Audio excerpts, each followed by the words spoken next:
दोस्तों, खेल की दुनिया का जिक्र हो और क्रिकेट का नाम ना आए ऐसा नामुमकिन है। ये दुनिया का शायद वाहिद खेल है जिस पर एक लंबे अरसे से हजारों किताबें लिखी गई हैं। मगर इतनी सदियों से खेले जाने वाले इस गेम को अगर आप आज भी देखेंगे तो इंटरनेशनल लेवल पर क्रिकेट की दुनिया में प्रोमिनेंट टीम सिर्फ 10 या 12 हैं। शायद इसकी वजह यह है कि क्रिकेट ज़्यादातर उन मुल्कों में मशहूर हुआ जहां ब्रिटिश एम्पायर हुकूमत करती थी। अंग्रेज़ों ने अपनी कॉलोनीज़ में क्रिकेट की मोहब्बत लोकल अवाम के दिलों में इस कदर मजबूत कर दी थी कि इस खेल को अब भुलाना लोगों के लिए इतना आसान नहीं है। दोस्तों, क्रिकेट शुरू में ब्रिटिश मोनार्की में अमीर और असर रसूख रखने वाले लोग खेलते थे। ये खेल ज़्यादातर इंग्लैंड की अशराफिया खेलती थी, जिसकी वजह से इसे जेंटलमैन्स गेम कहा जाने लगा, जहाँ किसी किस्म की कोई चीटिंग या मैच फिक्सिंग नहीं होती थी। मगर बदकिस्मती से आज के इंटरनेशनल क्रिकेट में आए दिन मैच फिक्सिंग या स्पॉट फिक्सिंग जैसे स्कैंडल सामने आते हैं और इस तरह की हरकतें आपको ज़्यादातर पाकिस्तानी और इंडियन प्लेयर्स करते हुए नजर आएंगे। हमने माजी में पाकिस्तान के मोहम्मद आमिर और इंडिया के श्रीशांत पर स्पॉट फिक्सिंग स्कैंडल्स में लाइव बैन्स लगते देखे हैं।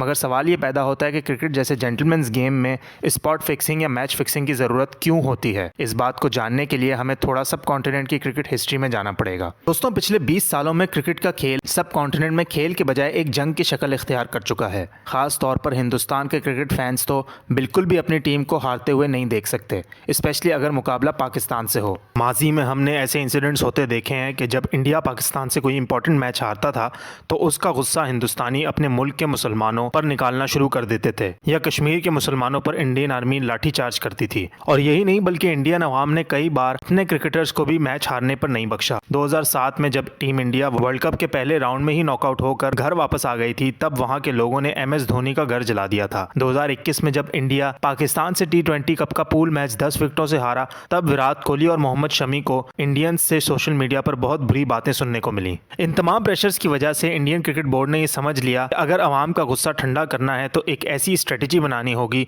जिसमें टीम इंडिया हर कीमत पर ICC टूर्नामेंट्स के मैचेस जीत कर आए। और यहीं से क्रिकेट को कमर्शलाइज करने का खेल शुरू हुआ। दोस्तों, हुआ कुछ यूं कि गवर्नमेंट ऑफ इंडिया ने 2007 के बाद BCCI में सरकारी लेवल पर भारी इन्वेस्टमेंट करना शुरू की, जिसके नतीजे में बहुत से अंडरकवर बुकीज मंजर आम पर आना शुरू हो गए, जो पाकिस्तान के क्रिकेटर्स को मैच से 2 या 3 दिन पहले अप्रोच करके उन्हें करोड़ों रुपए की ऑफर्स किया करते थे। इन पैसों के एवज गेम से पहले ही स्पॉट फिक्सिंग यानी कि कौन से ओवर की किस डिलीवरी पर वाइड या नो बॉल होगी, सब कुछ सेट कर लिया जाता था।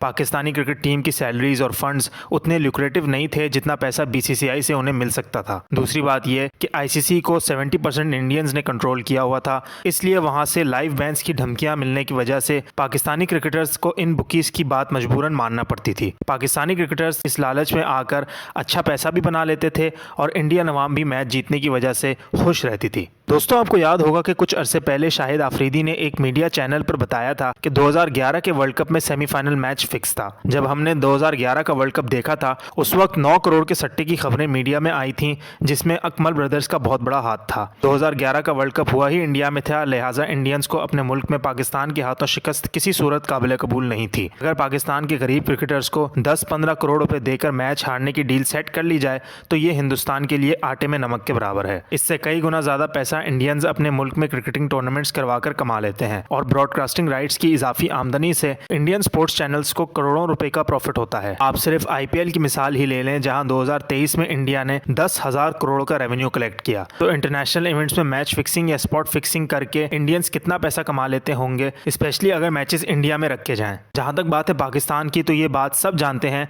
कि पाकिस्तान एक गरीब मुल्क है जिसके पास इतना पैसा ही नहीं कि इंडियन क्रिकेटर्स को खरीद सकें या इवन उनकी एनुअल सैलरी तक भी उन्हें पैसे पे कर सकें।